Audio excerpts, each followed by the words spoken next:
Makasih nih udah dikasih insight ya buat kita semua. Jadi mungkin ada peluang kalau memang tadi kata Pak Fahrul turun dalam, kita bisa masuk beli lagi. Tapi Iya, story-nya saya komoditas ini saya kalau iya panjang, benar. masih panjang ya Pak ya? Benar masih panjang. Jadinya kalau aku lihatnya turun di 2023 ini it will be only tactical. Kalau orang mau bilang bearish ya tactical bear aja. Turun di bawah kita Oke. harus dari sekarang ini kayak aku cerita sama Ci Alin itu kita udah harus mikir-mikir misalnya Januari mungkin Februari tahun depan ada koreksi dalam kita mau ambil apa itu ya mesti kita fokuskan sebenarnya. Oke, tuh siap-siap teman-teman mau ambil apa gitu. Jadi biar kitanya tuh Iya. nggak terlalu panik sendiri, nanti udah punya strategi sendiri. Baik. Oke, kalau harga logam ini ada yang nanya juga nih Pak, gimana sih prospeknya untuk 2021 dengan ramenya Kalau yang aku EV-EV lihat juga Bapak nih? Ibu sekali terkait sama yang logam related, aku nggak begitu bullish. Karena logam related itu proksi dari kenaikan global investment. Jadi ceritanya kalau inflasi itu naik, biasanya sih demand for investment itu lagi nggak meningkat. Yang meningkat itu permintaan untuk barang-barang konsumtif. Aku sampai hari ini nggak terlalu bullish on that matter. Mungkin hanya tactical bull aja kalau ada sentimen misalnya di industri EV dan lain-lainnya. On overall, saya untuk metal masih agak takut ngelihat resesi global yang terjadi di 2023. Nantinya, tapi kapan kita akan beli saham metal? Kita akan beli saham metal itu secara makro ketika ada dua hal terjadi. Ki Alin. Yang pertama ketika perang selesai yang membuat orang rela untuk capex cycle yang lebih banyak dan ada tren penurunan tingkat suku bunga di Amerika Serikat. If that is the case, saham metal borong. Sekarang hati-hati. Menurut saya sekarang belum episodenya. Saya di kondisi saat ini lebih senang dengan story yang terkait dengan kembalinya konsumsi masyarakat. Yang ya Nah, klien diberi megah tentunya udah bisa baca report consumer sektor kita yang baru keluar minggu lalu. Minggu ini ya, oke. kemarin itu kalau nggak salah. Nanti Kalau saya nggak rangkumkan kalau gitu. Oke Pak, kembalinya konsumsi masyarakat sektor kemarin, ya, consumer. ya. Nah, orang pada nanya-nanya Iya. itu. Konsumsi masyarakat, tapi kan inflasi. Orang nanya, why? Mm-mm. Bukannya kalau inflasi hidup jadi susah. Nah, hi- hidup jadi susah ini kita harus tahu juga yang hidup susah itu siapa, Ci? Mm-mm. Kalau kejadian inflasi itu, Ci, yang susah itu orang-orang kayak saya, Ci. Kenapa? Karena biaya hidup udah naik, gaji belum naik, Ci. Ya kan? Dilema orang-orang kantoran. Itu yang terjadi sekarang. Jadinya mungkin yang kerja kantoran, yang gajinya tetap, tapi harga BBM udah naik, ongkos bensin udah mahal, standar hidupnya turun. Trennya adalah kayak gini, orang yang udah belanja di Grand Indonesia, turun belanjanya balik ke Tamrin City. Itu kejadian. Tapi itu di sisi lain ya, kelas menengah trading down. Itu temanya yang aku lihat di tahun 2023. Kebalikan dari apa yang terjadi waktu pandemi. Waktu pandemi kan yang kantoran ini nggak apa-apa ya, Ci ya. Gaji Iya. paling ada beberapa mungkin yang gajinya dipotong, tapi income-nya so far oke. Okay. Income-nya so far Mm-mm. oke, okay, hidupnya jadi mewah gara-gara nggak ngeluar ongkos transport kan. Betul. Nah, sekarang kondisinya berbalik, Ji. Gara-gara orang ini trading down dari misalnya belanja di Grand Indonesia turun ke Tamrin City, kalau belanjanya itu di Mom and Pop Store kayak di Tamrin City, Tanah Abang dan lain-lain, di sana nanti hiring pekerja tokonya banyak, ya kan? Ada pekerja tokonya banyak, berarti banyak orang yang berubah dari pekerjaannya hilang zaman pandemi, pekerjaannya muncul lagi, kerja lagi, Ci. Kayak di Jakarta Mm-mm. sekarang saya ngobrol lagi kekurangan supir taksi. Terus kalau Betul. kita kantoran, yang aku aware juga itu masih understaff di mana-mana. Belum Hmm. dibalikin lagi kayak sebelum pandemi, padahal kayak Ci Alin bilang tadi, semua orang masih semangat pergi keluar. Jadinya aku lihatnya ditambah dari meningkatnya belanja sosial masyarakat menjelang pemilu, aku lihat sektor konsumer itu akan cenderung berjaya. Mungkin saham-saham seperti Indofood, ICBP, Mayora itu bisa mengalami re-rating. Itu yang kita lihat sebagai opportunity yang lumayan oke ya di consumer sektor di Indonesia. Kira-kira kayak gitu yang aku lihat akan ada perubahannya. Sebenarnya sudah mulai kerasa ya beberapa minggu terakhir sektor consumer yang kemarin-kemarin itu tidak disukai mulai menggeliat. Itu yang kita lihat.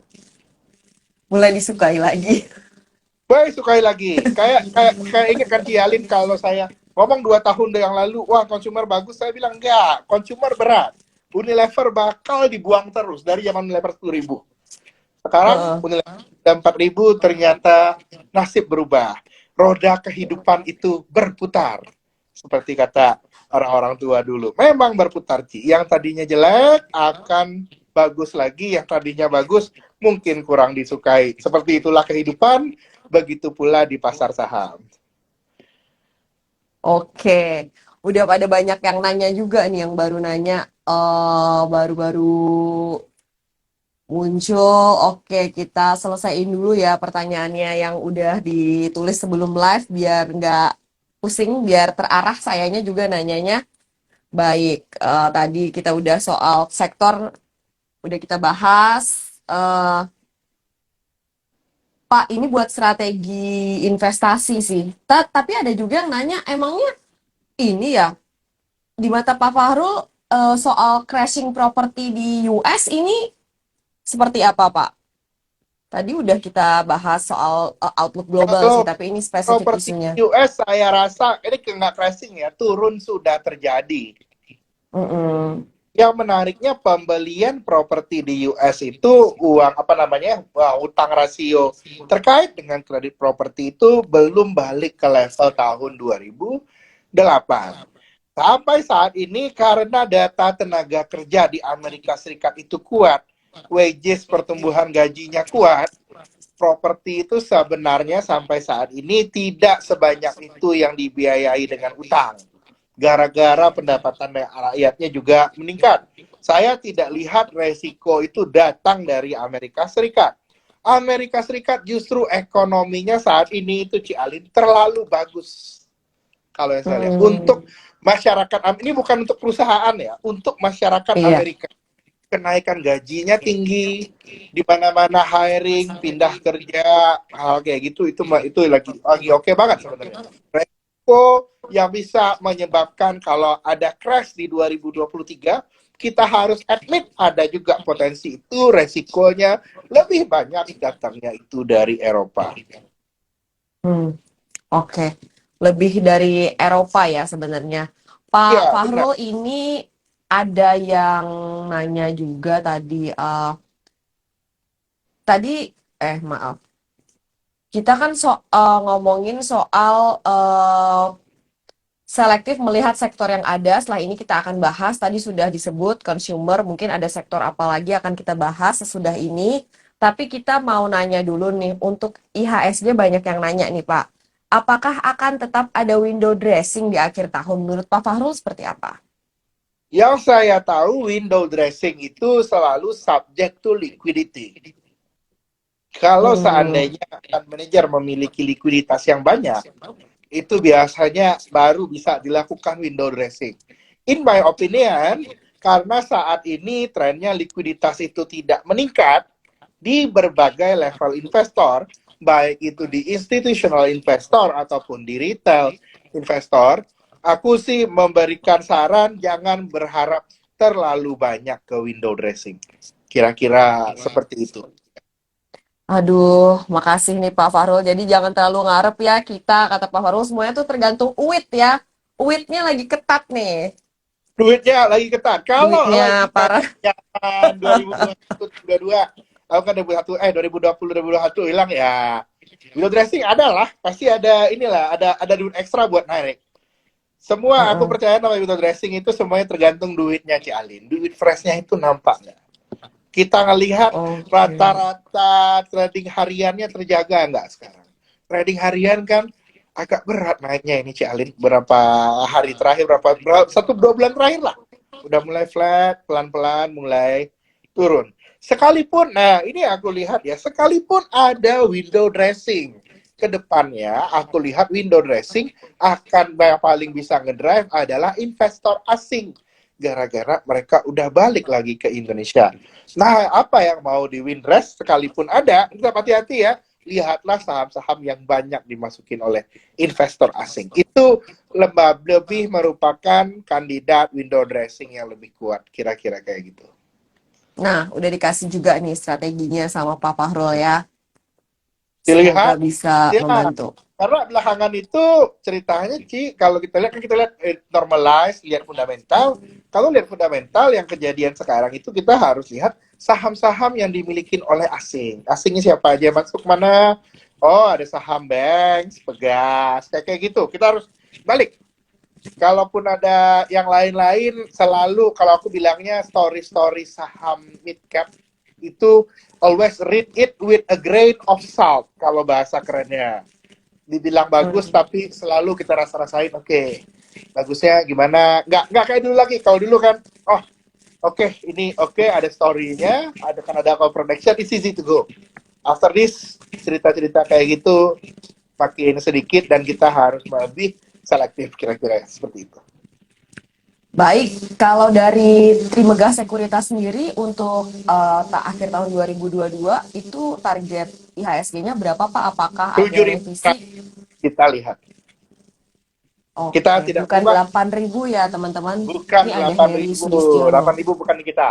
Kita awal Mm-mm. tahun waktu masih Oke. optimis banget, waktu masih uptrend, kita lihat 7.400. Bulan Juli head of research kita Bapak Willy itu cut dari 7.400 ke 7.100, kita nggak ubah sampai segitu.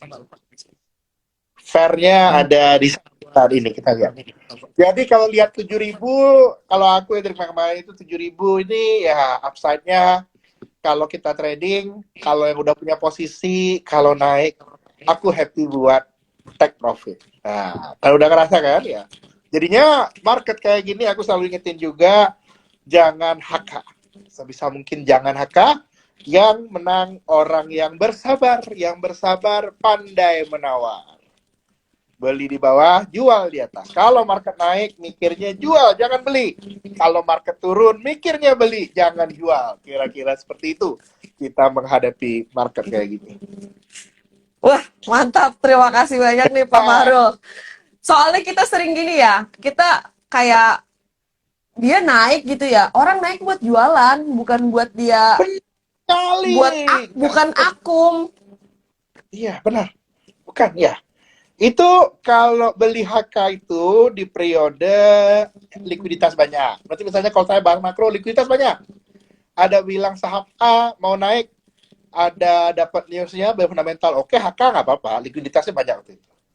Kalau likuiditas tipis itu, kalau ibarat trader kita, kalau bahasa trader itu kita lebarin spreadnya itu dilebarin. Kalau mau beli kita harganya, kalau murah banget nggak mau beli, baru mau beli kalau murah banget, dan baru kalau mau jual kalau mahal banget, kira-kira kayak gitu. Kita harus lebarin spread, itu kondisinya nggak bisa dikejar, jangan ngejar itu, nanti kecewa. Itu kira-kira. Nanti perih coba siapa yang ngejar lalu akhirnya aduh kok marketnya begini Itu gitu kan. pengalaman. Semua orang mengalaminya, saya juga mengalaminya. Paham sekali. Itu memang adalah latihan kita untuk menguatkan mental. Oke, menarik banget nih. Jadi kita 2023 ini untuk sisa tahun ini nggak usah terlalu oversize juga ya berharap window dressing jangan ya Pak ya. Kita harus Aku posisi lihat nggak cashnya usah banyak cukup dressing, untuk dressing akan 2023 ya. terjadi, maaf aja di saham-saham yang asing punya. Karena abis ini aku lihat power dari asing udah mulai pindah ya. Ini namanya flight to quality itu ya Pak, mereka balik lagi ke US ya Pak? Ya, lagi flight to quality.